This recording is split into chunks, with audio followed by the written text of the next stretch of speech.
Hello everybody, hope we're all doing well. Welcome back to more esports talk, a topic I've wanted to talk about for quite some time now. It's a bit late in terms of recency as to why I'm bringing this up, but I still wanted to make the video out there for the 0.01%.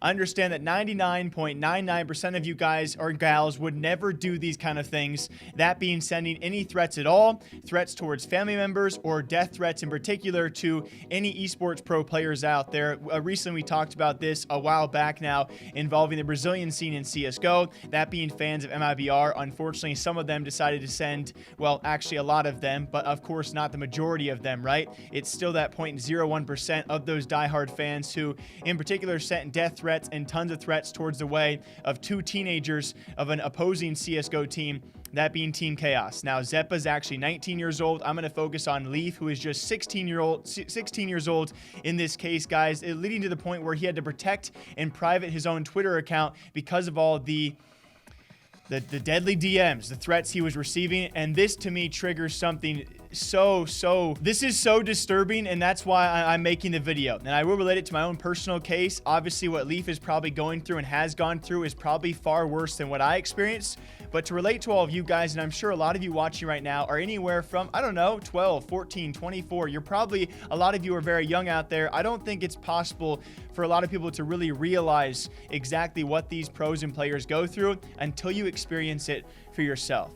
So picture a 16-year-old Leif. I'm sure a lot of you guys watching right now are in high school as well, as Leif would be, being a Counter-Strike pro, and all of a sudden you receive dozens, if not hundreds, of Brazilian death threats and a variety of threats out there, which I can only presume to be incredibly daunting. I relate this back to myself a long time ago, guys, right? Water under the bridge. Yes, it resurfaced a bit a few months back, but I relate it back to my own case when I first was making CSGO news and I called out FaZe Clan for their interactions with CSGO Wild. Again, water under the bridge, details don't matter too much, but it wasn't until FaZe Banks and FaZe Rain got involved and had responded to me where I received, and I actually woke up to the next day, dozens of DMs from random diehard FaZe fans. And again, it's the 0.01%, right? The large majority of FaZe fans would never do this. Unfortunately so, when Banks and Rain got involved, their diehard fans took it after me.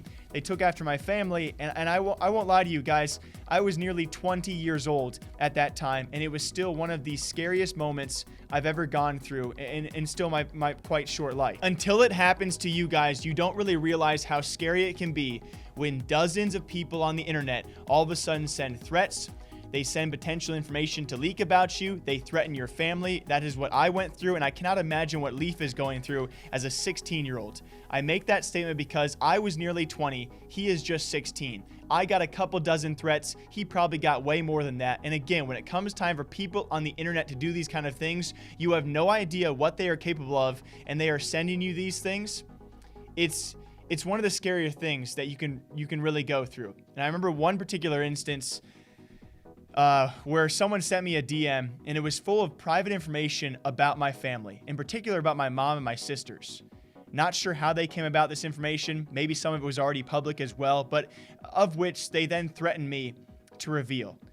And I remember thinking in that moment, how did this come to this moment, right? How does someone out there get so triggered by a video that I had made, which by the way ended up being very, very true as the information has now been disclosed, but they were so die-heartedly behind these figures out there that they could not believe they had ever done a single bad thing in their life, and they take it to a next extreme to threaten my family and threaten me.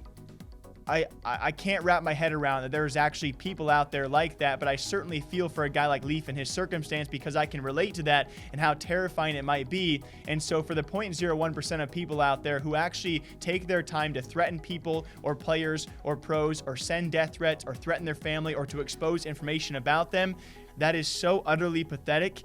And I hate that it's going to be a thing ongoing. I am sure there are tons of pro players who experience this probably on the daily every time they lose a matchup. We're going to talk about this in the future. All those esports bettors who lose money on matchups and have the audacity to then message those pro players and say they suck and again threaten their families and themselves because they lost money on that matchup. The people that do that, yes, they are the extreme. They are the small percentage, but it's just...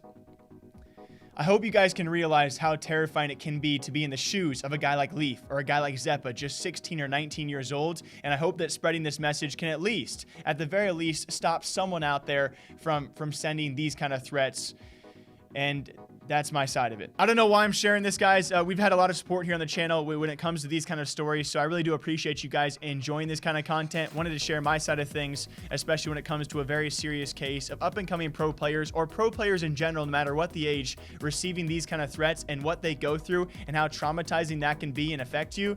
I just wanted to maybe try and relate a story and see how you guys, you know, maybe could observe it from a different angle as well.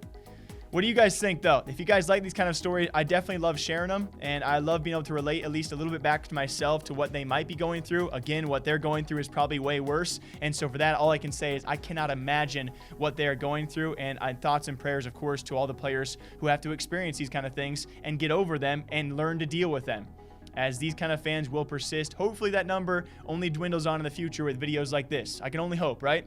Until next time, drink your water, drink your coffee. Hope you guys all enjoy. There's going to be more fun videos coming out this week, all right? They won't be this deep and dark. I promise you guys. Until next time, take care. Okay, bye-bye.